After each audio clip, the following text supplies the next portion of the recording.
आज आज हमने सभी कुरुक्षेत्र के पत्रकार और छायाकार बंधुओं के साथ एक नववर्ष मिलन समारोह किया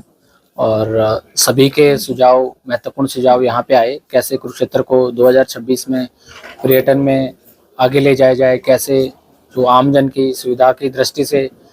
जो पार्किंग की व्यवस्था हो, चाहे रोडों की कंडीशन हो, उसके बारे में भी मीडिया से अच्छे सुझाव प्राप्त हुए।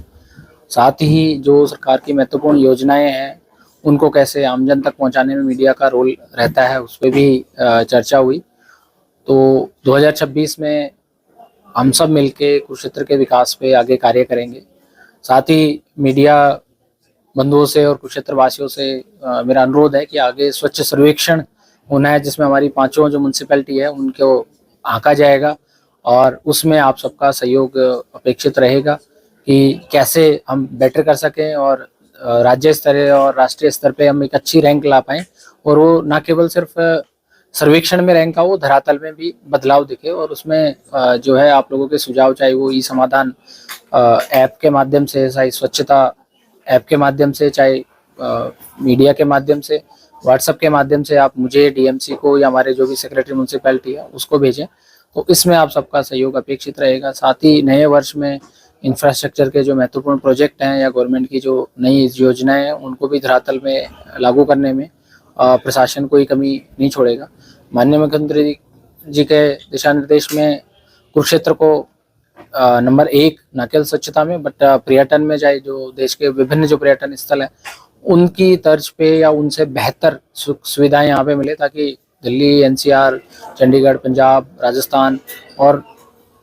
दक्षिण भारत से भी दूर दूर से पर्यटक यहाँ पे आए, क्योंकि इसकी महत्वता बहुत ज़्यादा है और सभी धर्मों के लोग और सभी संप्रदायों के लोग के हिसाब से यहाँ पे तीर्थ स्थल जो है वो हैं, तो उनका भी समुचित लाभ हो। और जो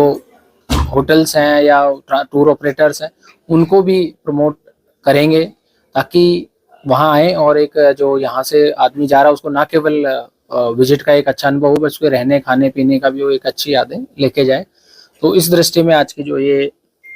डिस्कशन है वो काफ़ी अच्छे पॉजिटिव सुझाव आए और मैं श्योर करता हूँ कि इन सब जो सजेशंस हैं उन पे सरकार के गाइडेंस में धरातल पे लेके आया जाएगा। सर, सड़क को लेकर और स्वच्छता को लेकर ऐप क्या परिभाषा? सड़क का जैसे कि कई सुझाव बैठक में भी आए, कई महत्वपूर्ण सड़कों के बाकी जो हम आमजन में जब निकलते हैं तो महसूस करते हैं, तो गवर्नमेंट ऑफ हरियाणा ने महारी सड़क ऐप माननीय मुख्यमंत्री जी ने लॉन्च की है और उसमें कोई भी रोड को, जैसे बहुत बार कई जगह हम जाते हैं तो उसमें ये होता है कि ये रोड किसकी है, as a DC, as a ADC, SDM, कोई मीडिया का पर्सन भी है, उसको भी उस रोड को ये नहीं पता रहता है कि ये रोड है कौन सी एजेंसी की। तो कॉल करते हैं, वो करते हैं। उसमें सरकार ने उसकी सुविधा के लिए कराया कि वो रोड मैप कर दी गई है विभिन्न एजेंसियों की। आपने कुछ नहीं करना, आपने उस ऐप को इंस्टॉल करना है, आपने अपना कैमरा ऑन करना है, उसमें फोटो अपलोड करनी है गड्ढे के साथ, या वहाँ पे कोई ब्लैक स्पॉट है कि कोई डेंजरस ड्राइविंग का रिस्क हो सकता है, वहाँ पे एक्सीडेंट का भी वो हो सकता है, वो आप डालें। उसमें 50 शब्दों में आप अपनी टिप्पणी कर सकते हैं कि भाई यहाँ पे क्या पाया गया,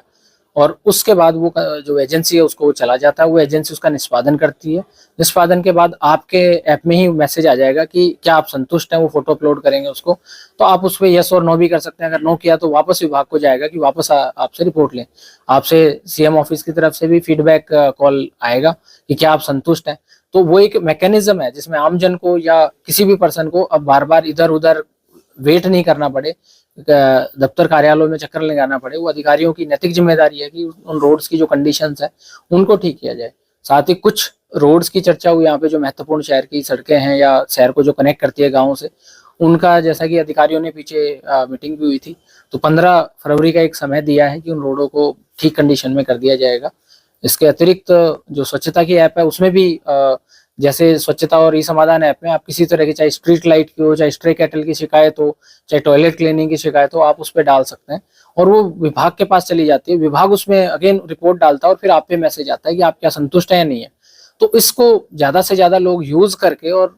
जांचें, और हम भी इसके माध्यम से, क्योंकि हमारे पास डाटाबेस आ जाता है, तो हम उसके माध्यम से समीक्षा करते हैं कि भी कौन सा विभाग कितना एक्टिव है, कितने समय में वो रिजॉल्व कर रहा है, क्या वो उसको 48 घंटे में, 24 घंटे में समाधान कर पा रहा है, या महीने महीने भर भी उसमें लगा दे रहा है।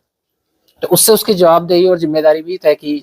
जा रही है सरकार के द्वारा भी। कुछ अधिकारियों को माननीय मुख्यमंत्री जी ने चार्जशीट भी किया था, उन पे एक्शन भी लिया है, जो हमारी सड़क पे समय पे उन्होंने रिप्लाई नहीं किया। तो मैं आपके माध्यम से